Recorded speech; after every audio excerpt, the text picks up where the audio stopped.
یہ ٹیلی ویژن کی آمد تھی۔ اس کے بعد جتنی ترقی ہوئی ہے، جتنی تیزی سے ان میڈیا کے ذرائع کی، اور ان کا مس یوز ہوا ہے، غلط استعمال، کیونکہ چیز بری نہیں ہوتی، اس کا استعمال صحیح یا برا ہوتا ہے۔ اس کے نتیجے میں آج گھر گھر فحش ہے۔ انٹرنیٹ کا استعمال غلط انداز سے، وہ انٹرنیٹ جو پہلے کمپیوٹر پہ تھا، پھر لیپ ٹاپ پہ آیا، اب موبائلز میں آ گیا ہے، اور موبائل بھی اتنے سستے اب نیٹ والے کہ آپ کسی طرح بچ نہیں سکتے۔ اس فحش کے روکنے کے لیے ہمارے پاس سر دست کوئی انتظام نہیں ہے۔ دیکھیے، جو بات ہو رہی تھی یہاں کہی گئی کہ کردار عکاسی ہے اس بچے کو جو کچھ سکھایا گیا بچپن سے۔ As a scientist, as a طالب علم، سائنس کے طالب علم کے طور پہ اگر میں کہوں تو انسان کی شخصیت میں کچھ وہ عناصر ہیں جن کو لے کے وہ پیدا ہوا، ان کو آپ جینز کہہ لیجئے، جس کو ہم عام طور میں خون کہتے ہیں کہ کس خون کی پیداوار ہے یہ، کیا جینز لے کے آپ نے والدین سے، اور دوسرا اسے ماحول کیا ملا۔ آج بڑا اہم سوال یہ ہے کہ جس کردار کی ہم بات کر رہے ہیں، کیا اس کے لیے ماحول ہمارے پاس ہے؟ کیا اس ماحول کو ہم کنٹرول کر سکتے ہیں؟ کیا اس ماحول کو پیدا کر سکتے ہیں؟ آپ یقین جانیں کہ ہم اس خوش فہمی میں تو ہو سکتے ہیں کہ ہم نے بچے کو نماز سکھا دی، اسے مسجد نماز کے لیے بھیج دیا، لیکن نماز شاید 20 منٹ یا آدھا گھنٹے، باقی 24 گھنٹے میں سے 18 گھنٹے جو ٹیلی ویژن گھر میں چل رہے ہیں، ان میں جو پروگرام چل رہے ہیں، جو باتیں ہو رہی ہیں، دیکھیے بچہ ہر چیز نوٹ کرتا ہے۔ وہ یہ بھی دیکھتا ہے کہ میرے گھر میں میری ماں کا رویہ کیا ہے، باپ کا رویہ کیا ہے، کس طرح سے لوگوں سے بات کر رہے ہیں، ان کا انداز تکلم کیا ہے، کس طرح سے گفتگو ہے، اور اس میں کس انداز کی باتیں ہیں، ٹاپک کیا ہے، ہمارے گفتگو کیا ہے گھروں کے اندر، کاروبار کی، مال کی، پیسہ جمع کرنے کی، یا رشتہ داروں کی شکایتیں یا برائیاں۔ وہ یہ پہلو بھی بچے نوٹ کرتے ہیں کہ میرے ابا کے خاندان کے لوگ آئے تو امی کا رویہ کیسا تھا، اور امی کے خاندان کے لوگ آئے تو امی کا رویہ کیسا تھا۔ یہ سب چیزیں کردار سازی کر رہی ہیں، بلکہ حقیقی بات تو یہ ہے جو میں ایک طالب علم کے طور پہ کہہ سکتا ہوں کہ بچے کی ذہن سازی اور کردار سازی ماں کے پیٹ سے شروع ہو جاتی ہے۔ تو میرا فوکس مائیں ہیں، وہ بچی ہیں جو کل کی ماں ہوں گی، ان کا ذہن کیا ہے، کیا سوچتی ہیں، کس انداز کی نسلیں پیدا کریں گی۔ آج یہ انٹرنیٹ کی بچی ہیں، میری بہنیں، جن کو یہی تمیز نہیں ہے کہ کپڑا کیا پہننا چاہیے، کس طرح اٹھنا بیٹھنا چاہیے۔ آپ یقین جانے میں کالج میں دیکھتا ہوں، مجھے تکلیف ہوتی ہے، ان بچوں کو بیٹھنے اٹھنے کا سلیقہ نہیں ہے۔ قصور ان کا نہیں ہے، کیونکہ میں ڈیل کرتا ہوں اس نوجوان نسل سے۔ آپ یقین جانے پوری ذمہ داری کے ساتھ اس پلیٹ فارم پہ کھڑے ہو کے کہہ رہا ہوں کہ قصور ان بڑوں کا ہے جنہوں نے ان بچوں کو تربیت نہیں دی۔ اس کا ثبوت میں یہ پاتا ہوں کہ ان بچوں کو جب میں نے پاس بیٹھے کہ اپنے سمجھایا، انہوں نے سنا بھی، اور یقین جانے اکثریت رو پڑتی ہے۔ کس بات پہ رو پڑتی ہے کہ سر ہم سے یہ بات کسی نے نہیں کہی۔ کیسے ماں باپ ہیں ہم؟ بچوں کے لیے وقت نہیں ہے۔ کیوں وقت نہیں ہے؟ پیسہ کمانے کی جھنجھٹ ہے، 2 روٹی سب کو مل رہی ہے۔ مسئلہ کیا ہے کہ یہ اپورڈ سوشل موبلٹی ہماری جو ہے، کہ میں ماروتی سے کب ہونڈا پہ جاؤں اور کب مرسیڈیز پہ جاؤں، میرا گھر بڑا ہو جائے، سج جائے، جو پیسے کی ایک ہوس ہے جو سورہ تکاثر میں ہے کہ قبروں کے دہانے تک پہنچتے تک ہم دنیا کو سمیٹتے رہیں گے، اور جو چیز سمیٹنے کی ہے وہ خیر لکم مما یجمعون۔ قرآن یہ کہتا ہے، اللہ کہتا ہے کہ جو کچھ تم سمیٹتے ہو وہ سب سے بہترین چیز یہ قرآن ہے، اس کو سمیٹو۔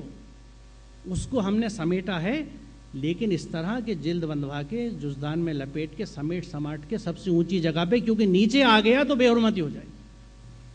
یہ انداز ہے ہمارے سمیٹنے کا۔ باہر کیف باتیں بہت کرنا چاہتا ہوں کیونکہ کلیجہ پھٹتا ہے، لیکن وقت کی کمی ہے۔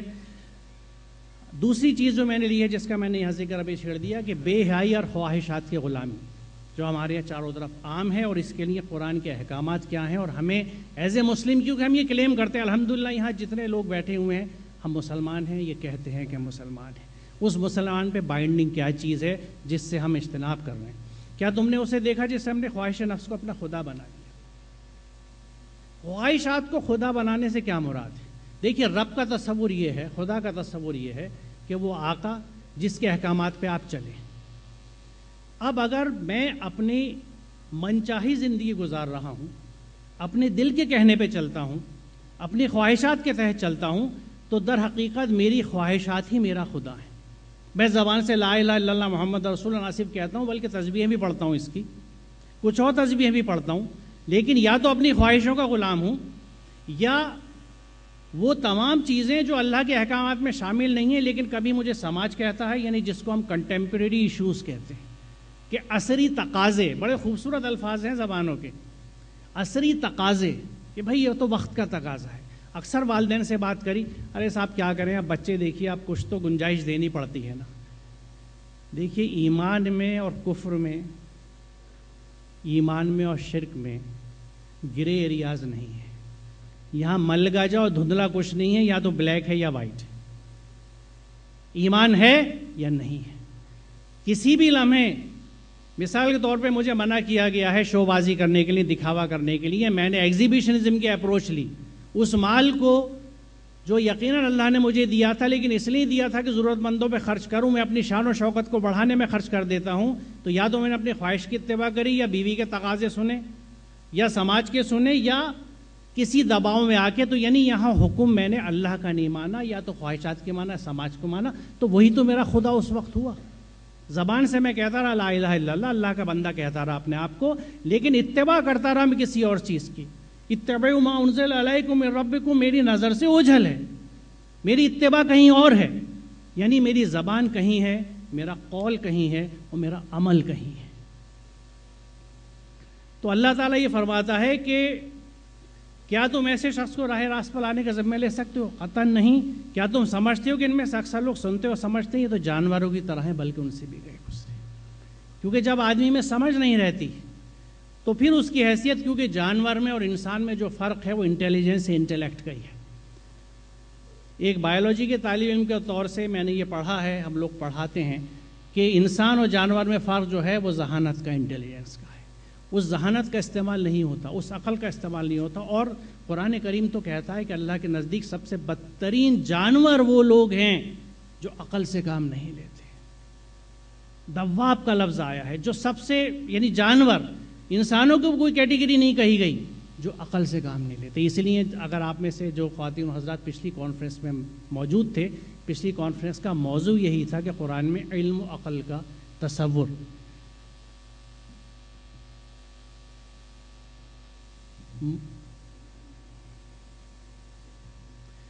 یہ دوسرا ایشو ہے جس میں آج بات کرنا چاہوں گا، اور اس میں بہت اہم بات یہ ہے کہ سورہ نور کی 2 آیتیں میں نے چنی ہیں۔ آیت نمبر 30 یہ ہے کہ مومن مردوں سے کہو کہ اپنی نظریں بچا کر رکھیں اور اپنی شرمگاہوں کی حفاظت کریں، یہ ان کے لیے زیادہ پاکیزہ طریقہ ہے، جو کچھ وہ کرتے ہیں اللہ اس سے باخبر رہتا ہے۔ اور یہاں بما یصنعون کی بات ہے، بما یصنعون، یعنی جو دکھاوے بازی کرتے ہو، یہ یہاں یفعلون نہیں ہے، یصنعون یعنی جو بناوٹی انداز کی چیزیں ہوتی ہیں۔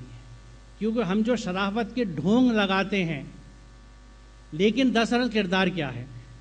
یہاں جو بڑی چیز میں عرض کرنا چاہتا ہوں کہ یہاں سورہ یعنی نمبر 30 میں، آیت نمبر 30 میں مردوں کو خطاب کیا گیا ہے اور 31 میں عورتوں کو۔ میں اس نقطے پہ آپ کی توجہ چاہوں گا کہ پہلے مردوں سے یہ کہا گیا ہے کہ تم اپنی نظروں کی حفاظت کرو، یعنی ہم نظر کی حفاظت سے مراد صرف معاملہ نظر کا نہیں ہے، یہ پوری تھاٹ پروسیس ہے، پوری سوچ ہے کہ آپ کی سوچ کس چیز پر ہو۔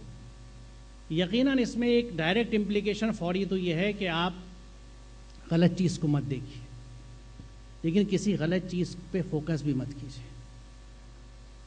اس سے صرف مراد یہ نہیں ہے کہ آپ کسی نامحرم کو نہ تاکیں، وہ اس کا ایک حصہ ہے، لیکن ہر چیز میں آپ کو اپنی نظر کی، اپنی بصارت کی اور اپنی بصیرت کی حفاظت کرنی ہے۔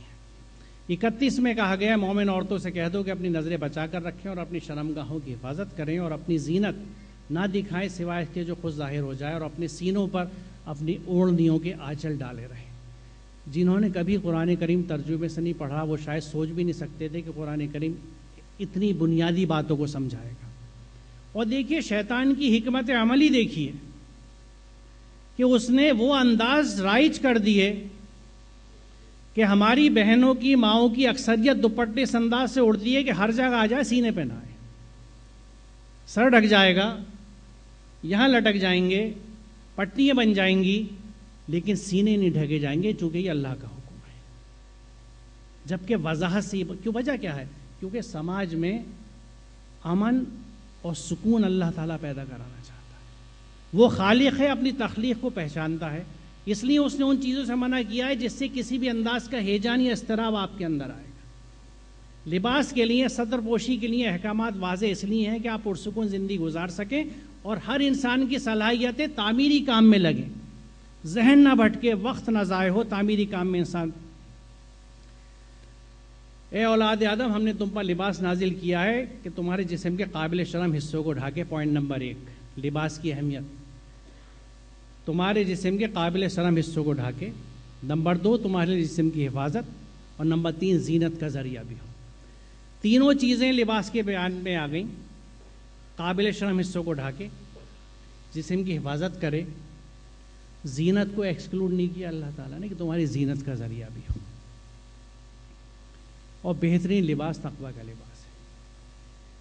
لباسوں کے معاملے میں کیا عرض کروں، سب کا سب کچھ دیکھا ہوا ہے، لیکن صرف غور کر لیں۔ مجھے تو اب حیرت یہ ہوتی ہے کہ میری سی عمر کے لوگ نیکر پہنے ہوئے ٹہلنے جا رہے ہیں، کوئی احساس ہی نہیں، پتہ نہیں بھائی کچھ عمر کا تو احساس ہو جائے۔ مان سکتا ہوں کہ 9 عمری میں جانور زور پہ تھا، لگامیں کمزور تھی، نہیں روکا گیا، جسم دکھاتے پھرے۔ نوجوان کو میں مان سکتا ہوں کہ وہ جو ہمارے یہاں ہوتا ہے کہ 10 دن جم گیا اور وہ ٹائٹ سی شرٹ پہن کے چھوٹی آستین یوں کھڑا ہو گیا گلی کے باہر، سب کو دکھ رہا ہے بھائی لمڑا جم جا رہا ہے۔ یہ بھی ایک غلط اظہار ہے۔ تو لباس کے معاملے میں میری صرف گزارش یہ ہے کہ ہم اپنی ذمہ داری سمجھیں۔ لیکن معاملہ کیا ہے، جب میری بہن خود بیوٹی پارلر کے چکر لگا رہی ہیں، جس کپڑے کی میں اس بات کو بار بار دہراتا ہوں لیکن دہراتا رہوں گا، مجھے معاف کر دیں اس ریپیٹیشن کے لیے، کہ میں نے اپنے بچپن میں دیکھا ہے کہ جس کپڑے کی میری گھر کی عورتیں دوپٹہ نہیں اوڑھتی تھیں، اس کی آج شلوار سلتی ہے۔ افسوس ہو رہا ہے کہ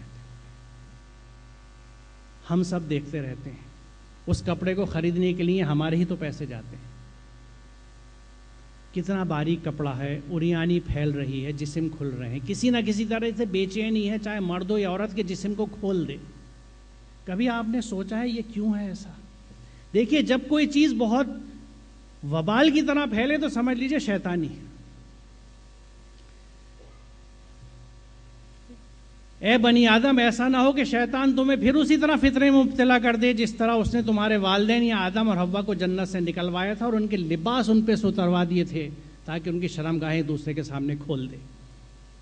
اس آیت میں جواب ہے، قرآن میں ہر چیز کا جواب ہے، یقین جانیں۔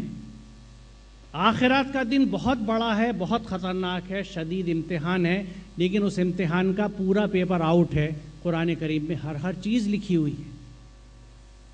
آج جو لباس کھلنے کا زور ہے، وجہ کیا ہے کہ پہلے سطر کھلے تھے تو ایک درجہ ہمیں نیچے اتار دیا گیا تھا اور ایک موقع دیا گیا تھا کہ پھر اصلاح کر لو ان خرابیوں کی جو اندر در آئی ہیں، اندر گھس آئی ہیں تمہارے نفوس میں، اور جو اپنے آپ کو سدھار لے گا، قد افلح من زکاہ، اس کے لیے اللہ کے ہاں اور اس دن بھی سکون کے سائے ہیں، اور جو نہیں کرے گا اس کے لیے انہیلیشن ہے۔ یہ میں نے جان کے لفظ استعمال کیا ہے۔ جب خطرناک بیماری پھیلتی ہے، چاہے وہ ایبولا ہو اس وقت یا وہ مرغیوں کی بیماری ہو، آپ نے ٹیلی ویژن پر اور اخباروں میں خبروں میں دیکھا ہوگا کہ ان جانوروں کو جلایا جاتا ہے۔ کسی چیز کو جب ختم کرنا ہوتا ہے تو اسے جلایا جاتا ہے۔ تو وہ نفوس جو اپنے آپ کو اس مہلت کی مدت میں تبدیل نہیں کر پائیں گے، ان کو جلا دیا جائے گا۔ لیکن چونکہ نفس ذمہ داری کے ساتھ دیا تھا، اس لیے جلا کے ختم نہیں کیا جائے گا، بلکہ جلا کے ہمیشہ کے لیے زندہ رکھا جائے گا، ان اذیتوں کو برداشت کرنے کے لیے جو جلنے کی ہوتی ہے۔ یہ معمولی بات نہیں ہے، یہ چھوٹی بات نہیں ہے، جلنے کا تصور اور جس سے کوئی مفر نہیں۔ تو یہ جو لباس اتروانے، کیونکہ دیکھیے ایک درجے پہ تھے ہم جنت کے، سطر کھلے، نیچے اتار دیے گئے، اب جب یہ پھر کھلے ہیں تو اس کے بعد صرف جہنم کا ہی گڈھا ہے، بیچ میں اور کچھ نہیں ہے۔ قرآن واضح کرتا ہے۔ تو اللہ کے واسطے جسموں کو ڈھکیے، لباسوں پہ نظر رکھیے۔ میں جواب دہ ہوں اپنی گھر کی عورت اور اپنے بچوں کا، آپ سب بھی ہیں، حکمت کے ساتھ شروعات سے لے کے۔ گھر کی چھوٹی چھوٹی پیاری پیاری ہماری بچی ہوتی ہیں، اس وقت ہم انہیں بہت شوق سے فراکیں بھی پہناتے ہیں، منی اسکرٹس بھی پہناتے ہیں، ٹائٹ جینز بھی پہناتے ہیں، اور اس کے بعد جب 10-12 سال کی ہوئی تو اس سے کہتے ہیں کہ اب اتارو اسے، شلوار قمیص پہن لو۔ یعنی ذہن سازی اس کی کر دی اس مغربی لباس کی بچپن سے اس کی لیپا پوتی بھی ہو رہی ہے۔ چھوٹی چھوٹی بچی ہیں بیچاروں کی، نازک کھال ہے، سستی لپسٹکیں، گھٹیا کیمیکلز ان کے اندر، ہونٹوں پہ بھی لگی ہیں، یہاں بھی رگڑی جا رہی ہیں، نازک کھال ہے، بیچاری کی کھال خراب ہو رہی ہے۔ میں نے اپنا اسی دہلی میں، اور دہلی سے باہر بھی، یو پی سے جہاں میرا تعلق رہا، کسی شادی بیاہ میں کسی کنواری لڑکی کو میک اپ تو دور سجے کپڑوں میں نہیں دیکھا۔ آپ میں سے بیشتر نے نہیں دیکھا جو میری سی عمر کے۔ وہ سماج بھی تو تھا ہمارا، آج کیا ہو گیا؟ کنواری لڑکی کی پہچان یہ ہوتی تھی کہ سادہ لباس میں، شادی میں کوئی میک اپ میں نہیں، بھلی بہن کی شادی یا بھائی کی شادی۔ آج چھوٹی چھوٹی بچیوں کو، تو وہ ماں باپ، وہ بہن بھائی جو چھوٹے بچوں کو یہاں سے سجا رہے ہیں ابھی سے، یہ کیا کردار سازی ہے یا کیا ذہن سازی ہے؟ یہ انسانیت ہے، نفوس ہیں، سوئچ نہیں ہے کہ آن اور آف، کہ اب 11 سال کی ہو گئی کپڑا بدل دو، اب سوچ بدل دو، نہیں ہوتا۔ یہ آبیاری کی جاتی ہے، پہلے دن سے کی جاتی ہے۔ پہلے دن سے بچوں کو گھر میں ماحول دیا جائے گا، اور بچے کا پہلا گھر ماں کا پیٹ ہوتا ہے، پہلا ماحول وہاں سے ملے گا۔ اب وہ ماں بیچاری بچے کو پیٹ میں لیے ہوئی ہے، ساس اماں کی لڑائی ہو رہی ہے، اے کم بختی کی ماری ہر وقت کھاتی رہتی ہے۔ جب دیکھو پتہ نہیں اکیلا بچہ نیا جن نہیں ہے، ہم نے بھی جنے تھے۔ یہ انداز ہے، اس کی نفسیات مجروح ہو رہی ہے، اس کی عزت مجروح ہو رہی ہے، اس کی سیلف ریسپیکٹ مجروح ہو رہی ہے۔ کیا بچہ اندر بن رہا ہے؟ معاملہ صرف اس کے نیوٹریشن کا نہیں ہے کہ غذائیت اچھی دیجئے، اس کے ساتھ برتاؤ کیا ہے گھر کا، اس کے شوہر کا برتاؤ کیا ہے اس کے ساتھ، اس کے گھر والوں کا برتاؤ کیا ہے اس کے ساتھ۔ تو بچے کو مارا تو بعد میں جاتا ہے، اس کی شخصیت کا قتل تو ہمارے بیشتر گھروں میں پیٹ میں ہی ہو جاتا ہے۔ کہاں سے وہ شخصیت پیدا ہوگی؟ آج ہمیں سماج یہ دکھاتا ہے کہ 6 مہینے ایک بچے کو سوئمنگ سکھائی جا سکتی ہے۔ بچے کے اندر اتنی زبردست صلاحیتیں ہیں، اس کو ٹیپ کرنے کا، ان کو چینلائز کرنے کا طریقہ اور ہنر ہمارے پاس ہونا چاہیے۔ ہم بچے کو بچہ کہہ کے ایک طرف کر دیتے ہیں، اس کے سامنے وہ باتیں کرتے ہیں جو اس کے سامنے نہیں کرنی چاہیے۔ احتیاط گھروں میں نہیں ہے۔ تو میرے بھائیوں اور بہنوں، ذمہ دار میں ہوں، ہم سب ہیں۔ میں ایک جگہ اکثر کہتا ہوں کہ we have failed as parents, we have failed as teachers. ہم بطور والدین ناکام ہو چکے ہیں، ہم بطور ٹیچرس ناکام ہو چکے ہیں، اور یہی 2 انسٹیٹیوشنز تھے جو کردار سازی اور انسان سازی کیا کرتے تھے۔ میں مسلم سازی کی بھی بات نہیں کر رہا۔ مجھے بچپن میں میرے وہ اساتذہ کرام نہیں ملتے، اللہ انہیں جنت نصیب کرے، جنہوں نے میری گرومنگ کری، جنہوں نے میرے ساتھ محنت کری، اور ان کے مقابلے میں آج کے اساتذہ کو دیکھتا ہوں کہ کلاس کے بچوں کو بہت کم لوگ ہیں جو کم از کم اس نظر سے دیکھ لیں کہ یہ بچہ ہے۔ اتنی محبت تو ہو کہ بچے کے لیے ہو جائے۔ ہر چیز ایک میکینیکل سی ہے، دلوں سے کام نہیں ہے، جذبے سے کام نہیں ہے، اور بات وہی ہے کہ پھر انصاف نہیں ہے، عدل نہیں ہے۔ بہرکیف میں لباس کی اہمیت دیکھتے ہوئے میں نے یہ تھوڑا سا موضوع بڑھا لیا تھا۔ اگلی آزمائش جو بڑی اہم ہے، میں مال و اسباب پہ، کیونکہ میری نظر میں اس وقت یہ 2 چیزیں بہت زیادہ خطرناک ہیں، سماج میں بگاڑ کے نہیں اور در حقیقت ہیں بھی۔ وہی ہے جس نے تم کو زمین کا خلیفہ بنایا۔ خلیفہ کے سپرد کچھ چیزیں کی جاتی ہیں، یعنی ہم ایک طرح سے امین بنے ہیں، کسٹوڈین ہیں، انہیریٹرس ہیں، کہ اللہ تعالیٰ نے زمین کے جو کچھ وسائل ہیں، جو بھی چیزیں ہیں، اس کی خلافت ہمیں دی ہے کہ ہماری ذمہ داری میں دی گئی ہیں۔ تم میں سے بعض کو بعض کے مقابلے میں زیادہ بلند درجے دیے تاکہ جو کچھ تم کو دیا اس میں تمہاری آزمائش کرے۔ یہاں نوٹ فرمائیے، ہم اپنے بلند درجے کو اس انداز سے سوچتے ہیں کہ یہ بلندی اس لیے ہے کہ میں اپنے رشتہ داروں پہ رعب مار سکوں، ان کو دبا سکوں، ان کے حق داب سکوں۔ میرے پاس 99 دمبی ہے تو جس کے پاس 1 بچی ہے وہ بھی لے لوں۔ اللہ تعالیٰ کیا کہتا ہے؟ تمہارے آزمانے کے لیے دی گئی ہے۔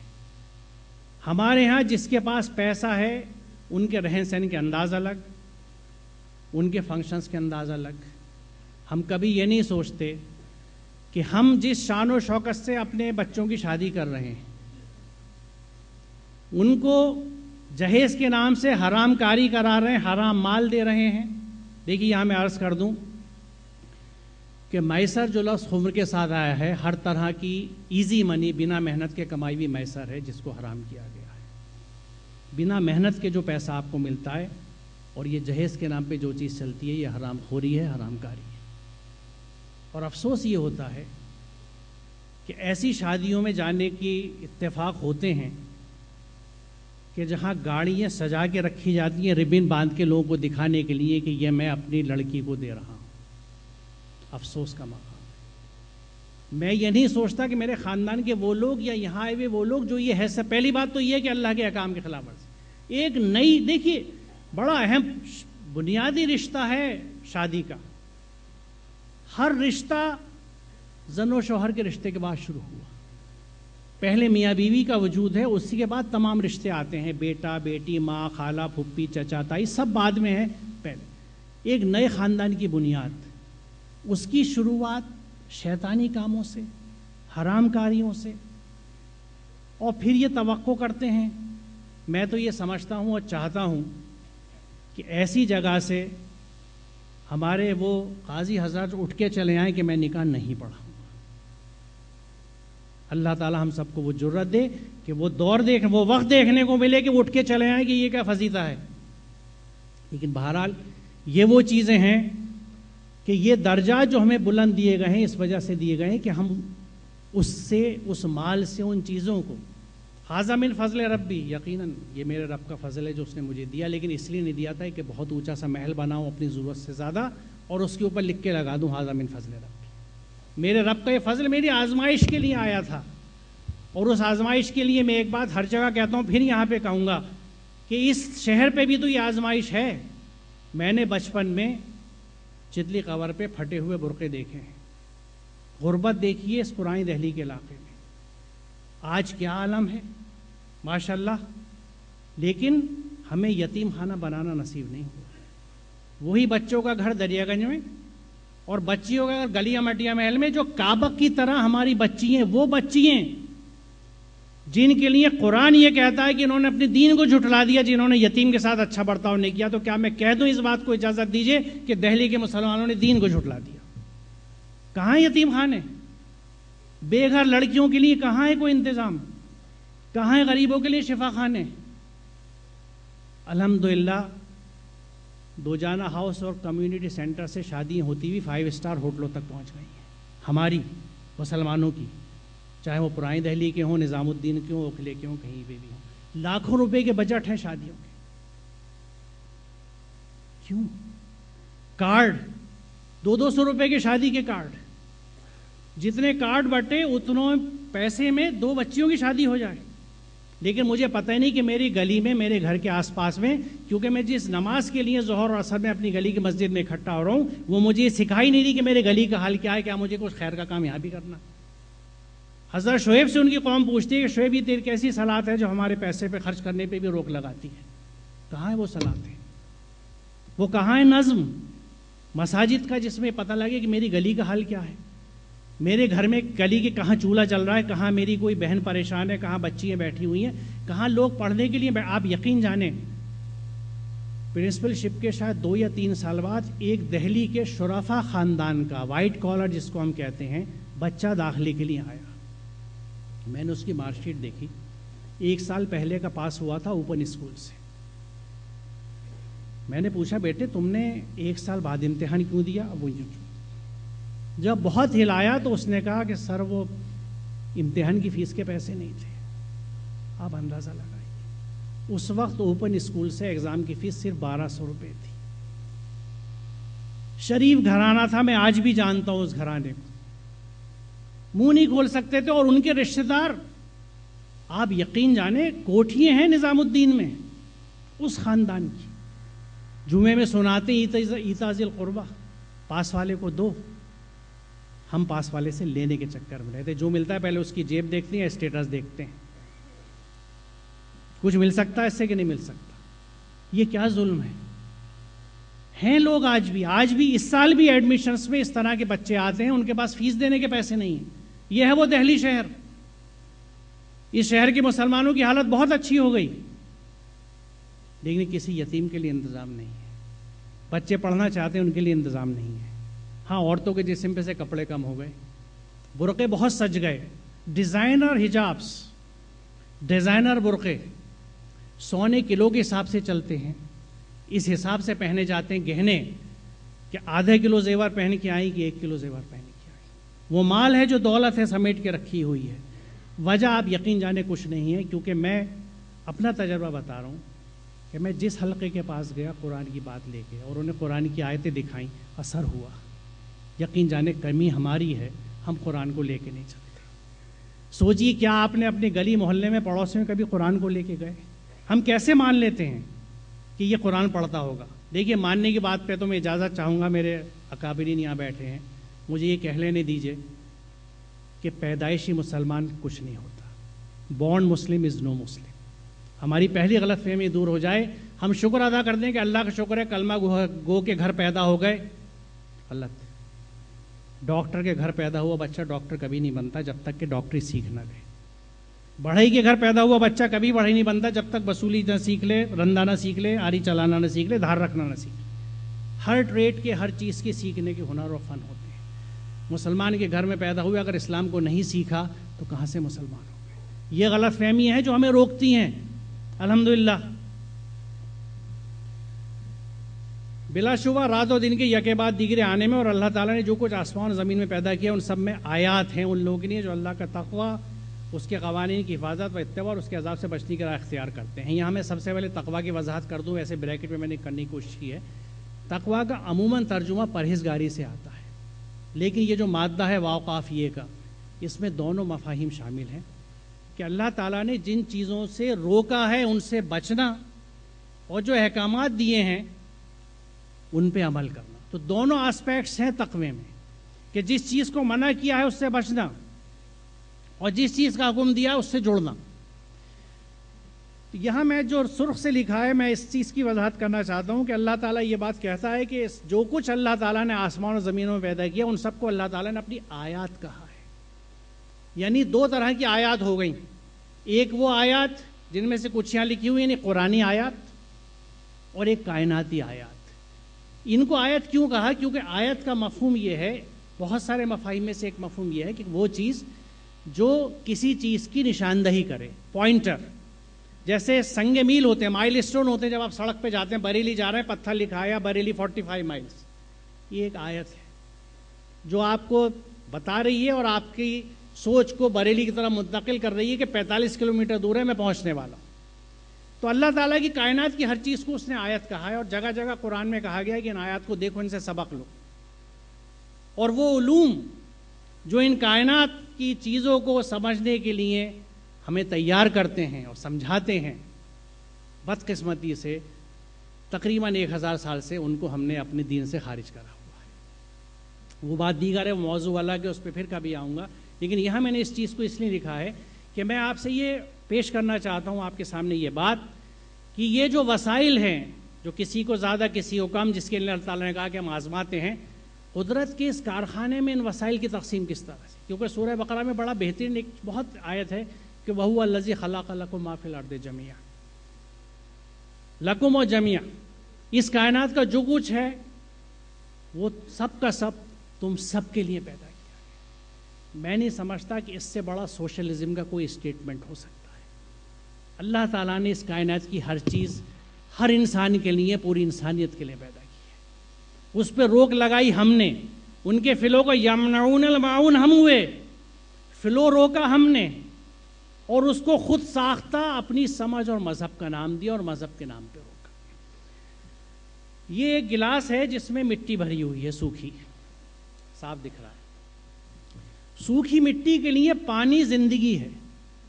سوکھی مٹی پہ اگر پانی نہ پڑے تو وہ مٹی ہوا سے بھی اڑتی ہے، پانی سے بھی کٹتی ہے، ختم ہو جاتی ہے، اس کا وجود ختم ہو جاتا ہے. اس مٹی کو جب پانی مل جاتا ہے، قرآن بھی جگہ جگہ کہتا ہے کہ جیسے کہ ہم مردہ زمین کو زندہ کرتے ہیں بارش لا کے، جب اللہ باران رحمت ہوتا ہے. یعنی اس مٹی کے لیے یہ پانی موت و زندگی کا سوال ہے.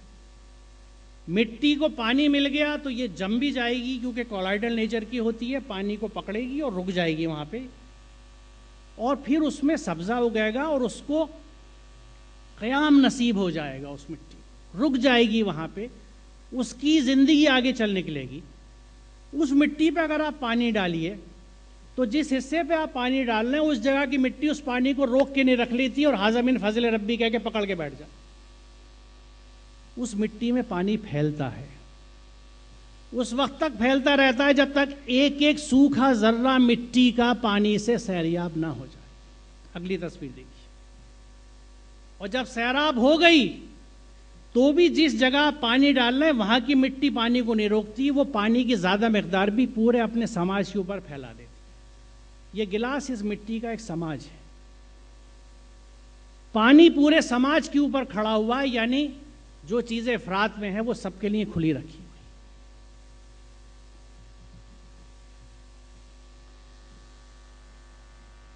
بے شک اللہ کسی ایسے شخص کو پسند نہیں کرتا جو اترانے والا ہو۔ اس ہر چیز میں جس کو اللہ پسند نہیں کرتا مجھے اپنا عکس نظر آتا ہے، کیونکہ زندگی میں کسی نہ کسی حصے میں بھی اترایا ہوں۔ اپنی بڑائی پر فخر کرنے والا ہوں۔ ایسے لوگ بھی اللہ کو پسند نہیں جو کنجوسی کرتے ہیں اور دوسروں کو بھی کنجوسی کی ہدایت کرتے ہیں، اور کچھ اللہ نے اپنے فضل سے انہیں دیا اسے چھپاتے ہیں۔ اب دیکھیے آگے کیا لکھا ہے، ایسے کافر لوگوں کے لیے ہم نے رسوا کن عذاب تیار کر رکھا ہے۔ ان سب لوگوں کو کافر کہا گیا۔ یہ عام بات ہے، میں لوگوں میں دیکھتا ہوں، میاں چھپا کے رکھو۔ کچھ میرے مقریب ایسے ہیں جو مجھ سے کھلے ہوئے ہیں، وہ خود کہتے ہیں کہ یار ذرا یہ سارے خرچے بتا دیے نا، آمدنی ہے تو ذرا مشکل ہو جائے گی، مانگنے والے زیادہ آ جائیں گے، بیوی زیادہ لے لے گی، گھر والے زیادہ لے لیں گے۔ آپ یقین جانیں روک کے رکھتے ہیں، چھپا کے۔ جب پوچھو کسی کار خیر کے لیے، بھائی ذرا آج کل ہاتھ تنگ ہے، کچھ کاروبار مندہ چل رہا ہے، ہلکا ہے ذرا آج کل، کچھ ایریئرز تھے پچھلے وہ پیمنٹ نہیں ہوئی، کچھ میری تنخواہ بھی آج کل کم چل رہی ہے، اور وہیں گھر کا کوئی فنکشن آ جائے تو نہ صرف یہ کہ سارا مال لگا دیں گے اور قرضہ بھی اکٹھا کر کے، کیونکہ شان و شوکت کے ساتھ میرا وہ فنکشن انجام دے جائے۔ تباہی ہے ڈنڈی مارنے والوں کے لیے۔ دیکھیے یہ متففین، پوری آیت عنوان اس کا یہ ہے، ڈنڈی مارنے والوں کا، جن کا حال یہ ہے کہ جب لوگوں سے لیتے ہیں تو پورا لیتے ہیں، اور جب ان کو ناپ کر یا تول کر دیتے ہیں تو انہیں گھاٹا دیتے ہیں۔ اسٹریٹ اسمارٹس چالو۔ کیا یہ لوگ نہیں سمجھتے کہ بڑے دن یہ اٹھا کر لائے جانے والے ہیں، اس دن کے جب سب لوگ رب العالمین کے سامنے کھڑے ہوں؟ کس چیز کی وضاحت اس قرآن کے اندر نہیں ہے؟ اور آپ یقین جانیں اس کو پڑھ کے، سن کے، سمجھ کے کسی میں ہمت نہیں ہوگی کبھی کم تولنے کی۔ ایک دفعہ ضرور ذہن میں آئے گا کہ اللہ نے منع کیا ہے۔ اسی لیے میں پھر آپ سے عرض کروں کہ کمی ہماری ہے کہ ہم لوگوں تک قرآن کو نہیں لے کے جا رہے، گھر گھر مجلسیں نہیں ہو رہی، درس قرآن نہیں ہو رہے، روز ہونے چاہیے اور گھر میں ہونے چاہیے۔ میں گھر کا فرد ہوں، میں پسندیدہ سیریل سب کے ساتھ بیٹھ کے دیکھ سکتا ہوں، فوش کام با جماعت کر رہا ہوں، لیکن قرآن ترجمے سے لے کے اپنے گھر کے ساتھ نہیں بیٹھ سکتا۔ کیسا گھر کا مرد ہوں میں یا بڑا ہوں کہ میں یہ نظم نہیں بنا سکتا کہ رات کو آدھا گھنٹے سب کو میرے ساتھ بیٹھنا ہے، اور پیار سے، سختی کے ساتھ نہیں کہ آؤ دیکھو اللہ نے ایک کلام بھیجا ہے، اس کو ہم بیٹھ کے پڑھیں گے، اس کو سمجھیں گے۔ اللہ کی راہ میں خرچ کرو اور اپنے ہاتھوں اپنے آپ کو ہلاکت میں ڈالو، احسان کا طریقہ اختیار کرو، اللہ محسنوں کو پسند کرتا ہے۔ یہاں سے میں تھوڑی سی احسان کی وضاحت کے لیے جو بات میں نے اس وقت کی تھی کہ جب ان اللہ یامر بالعدل والاحسان والی بات تھی، یہاں میں احسان کی کچھ وضاحت کروں گا، کیونکہ ہمارے یہاں احسان کے معاملے میں، بلکہ اگلی آیت اس کی وضاحت کر دیتی ہے، جو لوگ اپنے مال کو اللہ کی راہ میں خرچ کرتے ہیں اور خرچ کر کے پھر احسان نہیں جتاتے، نہ دکھ دیتے ہیں، ان کا اجر ان کے رب کے پاس ہے اور ان کے لیے کسی رنج اور خوف کا موقع نہیں ہے۔ یہ بات بار بار ہے کلام پاک میں، اور بخوبی یہاں وضاحت کی گئی ہے اس بات کی کہ اللہ کے بندے جو ہیں ان سے رنج اور خوف کیوں دور ہو جاتا ہے، حقیقت ہے۔ خیر، ہمارے یہاں ایک عام بات ہے کہ کسی پہ اگر تھوڑا سا احسان کر دیا تو ہماری خواہش ہوتی ہے کہ یہ ہمیں چھوٹا سا لمحہ بنا لے، ہمیشہ سلام کرتا رہے، حضور آپ کی وجہ سے بچی بھی آ گئی میری، تو ورنہ تو میرے پاس کچھ نہیں تھا، آپ کی وجہ سے میرا کاروبار کھڑا ہو گیا ورنہ میں تو بھوکا مر رہا تھا. ہر ایک کے اندر یہ خواہش ہے کہ ریکاگنیشن کی، مجھے تسلیم کیا جائے کہ میں نے احسان کیا، ورنہ مجھ کو احسان فراموش کہا جاتا ہے. میں یہاں اردو کے پروفیسر حضرات سے معذرت کے ساتھ یہ کہوں گا کہ احسان فراموشی کا لفظ ہی قرآن کے اصطلاح کے حساب سے غلط ہے. یہ لفظ ہی ہماری ڈکشنری میں نہیں ہونا چاہیے، کیونکہ قرآن تو ہم سے کہتا ہی یہی ہے کہ احسان کر کے بھولو. اس کو جتانے سے اچھا نہ کرو، کیونکہ اس کی مدد ایک دفعہ کری، لیکن اس کی تذلیل اور ذلت جو ڈاکٹر اسلم عبداللہ نے کہا کہ لقد کرمنا بنی آدم، یہ کھلی بے عزتی ہوگی اس کی، اس کو کچوگے دینے ہوں گے جب اسے یاد دلائیں. بلکہ حقیقت تو یہ ہے کہ اگر سامنے سے وہ آتا ہو تو راستہ کاٹ جاؤ کہ کہیں وہ شرمندہ نہ ہو جائے کہ میری دینداری میں ہے. اور اس کی ایک اس میں دیکھیے کتنی خوبصورت سی وضاحت ہے کہ تمہارا قرضدار تنگ دست ہو تو ہاتھ کھلنے تک اسے مہلت دو، اور جو صدقہ کر دو تو یہ تمہارے لیے زیادہ بہتر ہے اگر تم سمجھو. میرے ہزاروں لاکھوں کے کاروبار ہیں، میری دکان کے کاریگر نے 5,000 روپے مجھ سے ادھار لیے، میں دن میں 5 دفعہ اسے کہتا ہے کب دے گا، اگلے مہینے تنخواہ سے کاٹوں گا. میں سوچتا ہوں میں اس طرح اسے دبا کے رکھ رہا ہوں، نوکری چھوڑ کے نہیں بھاگے گا، لیکن اس کے اندر کیا ٹوٹ رہا ہے ان جملوں سے ہمیں احساس نہیں ہوتا. اس کی شخصیت پہ کیا بیت رہا ہے اور اللہ کا حکم کیا ہے. اللہ یہ فرماتا ہے کہ اگر تم صدقہ کر دو اور اگر تم سمجھو تو تمہارے حق میں بہتر ہی ہے. میرے لیے اس 5,000 کی کوئی حیثیت نہیں ہے، میں کہہ دوں ٹھیک ہے کوئی بات نہیں مت دو. کتنا دل خوش ہوگا اس انسان کا جس کے اوپر وہ بوجھ جو 100 روپے 500 روپے 600 روپے کے حساب سے کام کر رہا ہے، اس کے لیے 5,000 کی رقم بہت بڑی ہے. آپ اسے کہہ دیں کہ میں کوئی بات نہیں مت دینا، ایسے ہی اپنی ضرورت پوری کر لو. یہ انداز جو احسان کا ہے، اللہ کرے آپ کو ایسے لوگ ملے ہوں اور ہم سب ایسے بن جائیں، لیکن بہت کم لوگ ایسے ملتے ہیں جن کے انداز یہ ہو احسان کرنے کا کہ وہ کر کے بھول جاتے ہوں. یہ مال اور یہ اولاد محض دنیاوی زندگی کی آرائش ہے، اصل میں تو باقی رہ جانے والی نیکیاں ہی تیرے رب کے نزدیک نتیجے کے لحاظ سے بہتر ہے، اور انہیں سے اچھی امیدیں وابستہ کی. ہماری امیدیں مال اور اولاد سے ہوتی ہیں. اولاد نہیں ہوتی تو پریشان ہوتے ہیں کہ بڑھاپا کیسے کٹے گا. گویا کہ بڑھاپے کے لیے اللہ تعالیٰ جس کو ہم رب مانتے ہیں کچھ انتظام نہیں. مال کے معاملے میں جس سے پوچھو، میرے پاس بھی شروع زندگی میں میری نئی نوکری شروع ہوئی تھی، ایک صاحب انشورنس ایجنٹ تھے، لیکن اتفاق سے اس وقت بھی اللہ تعالیٰ نے مجھ سے کچھ کام لے رکھا تھا. میرے پاس آئے کہ ڈاکٹر صاحب یہ انویسٹمنٹ کریے اور بہت ضروری ہے. میں نے کہا بھائی میں تو انویسٹمنٹ کر چکا ہوں. وہ بڑے بددل ہوئے کہ اچھا میں لیٹ ہو گیا. میں نے کہا نہیں، آپ کا انویسٹمنٹ کا انداز دوسرا ہے، میرا دوسرا ہے. میں نے کہا میں انویسٹمنٹ دوسرے انداز کا کرتا ہوں. میں نے کہا میں ضرورت مند کو پیسے دیتا ہوں، جس کی ضرورت پوری ہو جائے میرے لیے بہت ہے، اور میرا رب میرے دینے کے لیے کافی. ہم یہ بھول جاتے ہیں. دیکھیے ایک عام چلن ہے کہ بچی کے لیے کوئی پلاٹ لے کے ڈال دیا، بیٹے کے کاروبار کے لیے پلاٹ لے کے ڈال دیا. آڑے وقت کے لیے عورتوں سے اکثر جب میں گفتگو کرتا ہوں تو زیور کا فلسفہ یہ ہے کہ آڑے وقت میں کام آئے گا. میں غلط تو نہیں کہہ رہا، آڑے وقت میں زیور کام آئے گا، کچھ کر لیں گے بیچ کے. تو گویا یہاں پہ آڑے وقت میں میرا رب میرا مال ہوگا جو جمع کے رکھا. کھلے عام شرک ہو رہا ہے. یہ شرک نہیں ہے تو شرک کیا مورتی پوجائی ہے؟ ہمیں سمجھنا ہوگا کہ شرک کیا ہے. ہم مال سوچتے ہیں کہ آڑے وقت میں برے وقت میں مال ہمارے کام آئے گا، مال کو بچا کے رکھو. فیوچر انویسٹمنٹ کا مطلب ہی یہ ہے، you secure your future. Future کو سیکیور کر لیجئے. فیوچر کا سیکیور تو ہو جائے گا، آپ حزب اللہ میں تو آ جائیے، اللہ کے بندے تو بن جائیے. الیس اللہ بھی کافٍ عبدہ. کیا اللہ اپنے بندوں کی نہیں؟ یہ یعنی بائی دی وے میں صرف عرض کر دوں کہ یہ وہ آیت ہے جو میرے دل پہ لگی تھی اور قرآن سمجھنے کا میرا سلسلہ شروع ہوا تھا کہ کیا اللہ اپنے بندوں کے لیے کافی نہیں ہے؟ کیا شان اس کی. اور پھر بھی بندہ یہ سوچے کہ مجھے کچھ اور چاہیے. اس کی بندگی میں تو آئیے، صبغۃ اللہ تو اپنائیے، اس کے رنگ میں تو رنگ جائیے. پھر دیکھیے آپ کسی چیز کی ضرورت نہیں ہے، ہر چیز کے لیے وہ کافی ہے. شرط بندگی ہے، اس کی بندگی ہے تو وہ کہتا ہے میں تمہیں بھی اسی طرح زمین میں خلافت دوں گا جس طرح تم سے پہلے والوں کو دی تھی. آج اگر نہیں ہے بلکہ پھٹکار ہے، دھتکار ہے، اس کی وجہ یہی ہے کہ اس کی بندگی نہیں ہے. پتنی کس کس کی بندگی ہے. دردناک سزا کی خوشخبری دو ان کو جو سونا اور چاندی جمع کر کے رکھتے ہیں. آپ ذرا سن لیجئے، دیکھ لیجئے، پڑھ لیجئے، ریفرنس نوٹ کر لیجئے، گھر جا کے پڑھ لیجئے. اور انہیں خدا کی راہ میں خرچ نہیں کرتے.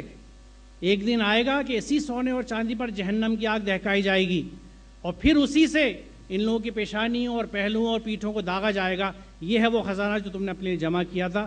لو اب اپنی سمیٹی ہوئی دولت کا مزہ چکھو. کیا اس حکم کے بعد بھی کوئی گنجائش میری ماں و بہنوں کے پاس بچتی ہے کہ سونے کو جمع کر کے گھر گھر میں رکھیں؟ خاص طور سے اس نیت سے. دیکھیے آرائش کے لیے اجازت ہے, زینت لباس میں اجازت ہے, لیکن میں سونا, اور وہ جو زینت کا سونا ہوتا ہے وہ کلو میں نہیں ہوتا. وہ موٹے موٹے گہنے وزندار میں نے دیکھے ہیں جیسے بھینسوں کے ڈالے جاتے, ایسے اپنے کچھ ماں بہنوں کے گلے میں دیکھے میں نے. وہ زینت کی چیز نہیں ہوتی, وہ تکبر سے اکڑی ہوئی گردن کو سپورٹ دینے والی چیز ہوتی, گھمنڈ سے اکڑی ہوئی چیز کو. اور یہ وہ گھمنڈ, یہ وہ تکبر وہ چیز ہے جس نے اللہ کے مقرب کو شیطان لعین بنا دیا. شیطان نے تکبر ہی تو کیا تھا. آج ہمارے یہاں میں کے تو جھگڑے ہیں سارے. میاں میں یوں, میری عزت نہیں کری, میرا نام ایسے لکھا, القاب نہیں لکھے, میرا نام اوپر تھا کہ نیچے تھا, دعوت نامہ اس طرح نہیں آیا, ہر جگہ میں. اور آپ یقین جانیں میں ایگزسٹ ہی نہیں کرتا. میرا وجود اللہ کی رحمت سے ہے, ورنہ میرا وجود ہے ہی نہیں. یہاں صبح کچھ میتھمیٹکس کے پروفیسر تھے, پتہ نہیں اب ہیں یا نہیں, لیکن میں ثابت کر سکتا ہوں اپنی بات کو. ہماری یہ جو کائنات ہے, گیلیکسی, ملکی وے, کہکشاں, اس کی اگر آپ پیمائش کریں تو ایک سرے سے دوسرے سرے تک, ایک سرے سے دوسری طرف چلنے کے لیے آپ کو 1,00,000 نوری سال لائٹ ایئرس کی ضرورت ہے. لائٹ ایئر کس کو کہتے ہیں کہ روشنی ایک سال میں جتنا سفر کرے اس کو ایک لائٹ ایئر کہا جاتا ہے. اور ایک سیکنڈ میں 1,80,000 میل کا سفر ہے روشنی کا. تو آپ سوچیے, ایک سیکنڈ, پھر 1 منٹ, پھر 1 گھنٹہ, پھر 1 دن, پھر 1 مہینہ, پھر 1 سال. وہ کتنے طویل فاصلے ہوں گے. ایسے 1,00,000 سال اگر آپ روشنی کی رفتار سے چلتے ہیں تو گیلیکسی کے سرے سے اس سرے تک آئے. اتنی بڑی گیلیکسی میں ایک نقطے کی مانند آپ اگر فوٹو دیکھیے واقعی ریڈیوسکوپس کے, تو ڈاٹ کی طرح پورا پلانیٹری سسٹم ہے. یہ پورا نظام شمسی ایک ڈاٹ کی طرح ہے جو 20,00,000 لائٹ ایئرس کے فاصلے پر ہے. اس ایک ڈاٹ کے اندر پورا پلانیٹری سسٹم, اس میں ایک زمین, اس زمین پہ حضرت انسان. تو یہ تو نیگلیجبل ہو گیا. میتھمیٹکس کے حساب کے ہر قانون سے دیکھ لیجیے, نیگلیجبل. تو ہم تو ایگزسٹ ہی نہیں کرتے. یہ اللہ کا کرم ہے, اس کا فضل ہے کہ ہم موجود ہیں. تو پھر اس پہ کس چیز کا ہمارا گھمنڈ ہوتا ہے. لیکن یہ آنا ہوتی ہے. توبہ اور جہنم, یہ میں نے موضوع رکھا کہ یہ اتنی ہلا دینے والی آیات کے بعد بھی کیا وجہ ہے کہ ہم اس طرف نہیں آتے. میرا اپنا سماج میں رہ کے, لوگوں سے مل کے, بات چیت کر کے جو اندازہ ہے وہ یہ ہے, اللہ غفور الرحیم ہے, نکتہ نواز ہے, بخشنے والا ہے, توبہ کر لوں گا معاف کر دے گا. تو میں اختصار کے ساتھ یہ توبہ کا تصور قرآن کیا کہتا ہے اور ہمارے خود ساختہ عقائد, سیلف کریٹڈ موشنز جو میرے ذہن کی پیداوار ہے, ان کے پیچھے کوئی دلیل نہیں ہے, وہ بڑی وجہ ہے.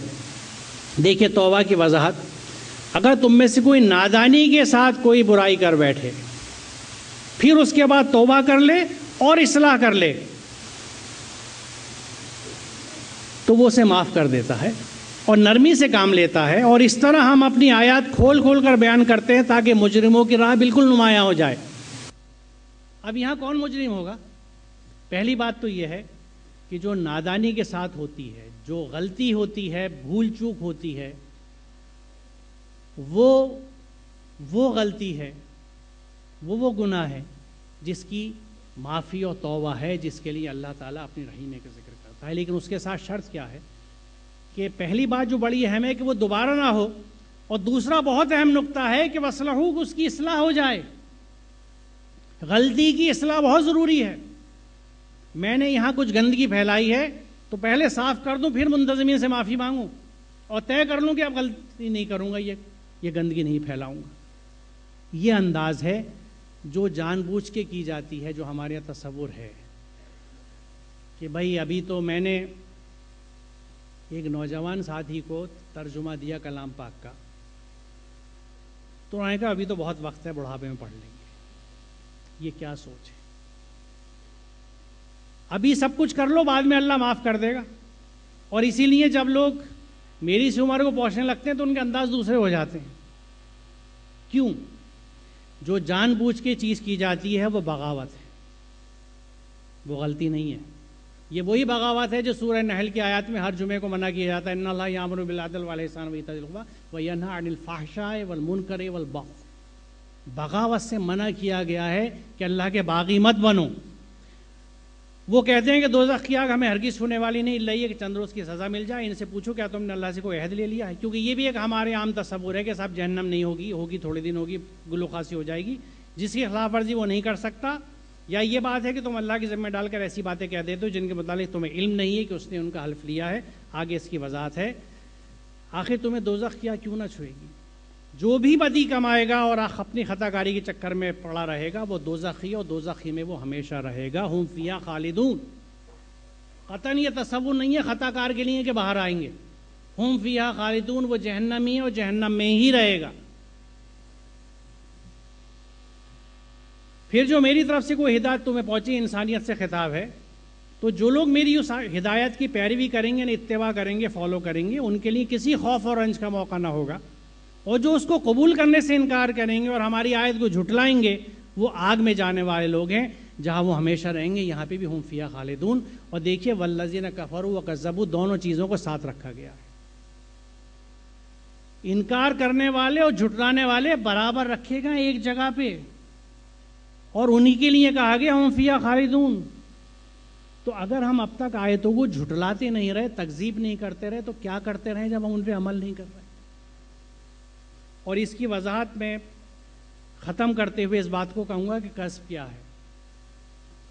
الکذب ان کے معنی ہے جانتے پوچھتے کسی چیز کے متعلق خلاف حقیقت خبر دینا۔ قرآن کریم نے سورہ منافقون میں کہا ہے کہ اے رسول، جب یہ منافق تمہارے پاس آتے ہیں تو کہتے ہیں کہ ہم اس کی گواہی دیتے ہیں کہ آپ خدا کے رسول ہیں۔ منافق کہتے تھے منہ سے۔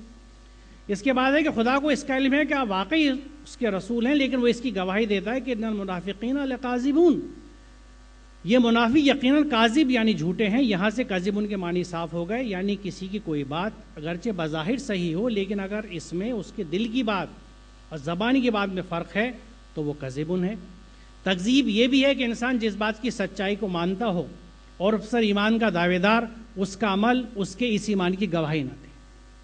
یعنی مانتے ہیں، زبان سے کہتے ہیں وہی بات جو ایمان کے لیے آ رہی تھی، لیکن عمل اس کا گواہی نہیں دیتا۔ زبان سے لا الہ الا اللہ کہا جاتا ہے، لیکن ایک اللہ کے قوانین پہ عمل ہی نہیں کرتے کیونکہ قانون ہی نہیں پتہ، نہ کتاب پڑھی، نہ سمجھی، نہ عمل کی کوشش کری۔ ایک بھرم ہے، ایک سراب کی مانند ایک بھرم میں زندگی گزرتی چلی جاتی ہے۔ سورہ معون میں دیکھیے کہ کس طرح اس حقیقت کو واضح کیا گیا ہے، جہاں کہا گیا ہے، جو ابھی ذکر آ رہا تھا کہ ارایت الذی یکذب بالدین، کہ جس نے اپنے دین کو ہی جھٹلا دیا، جو یتیموں کو دھکے دیتا ہے اور مسکینوں کے کھانے کے لیے نظم نہیں چلاتا، یعنی یحض علی طعام المسکین، مسکین کو کھانا ہی نہیں کھلانا آپ کو، بلکہ لوگوں کو موٹیویٹ کرنا ہے، لنگر چلوانے کے لیے لوگوں کو موٹیویٹ کرنا ہے کہ فقراء غرباء اور مسکین کے لیے آپ لنگر چلائیے۔ اور جو یہ نہیں کرتا، قرآن یہ کہتا ہے کہ انہوں نے اپنے دین کو جھٹلا دیا ہے۔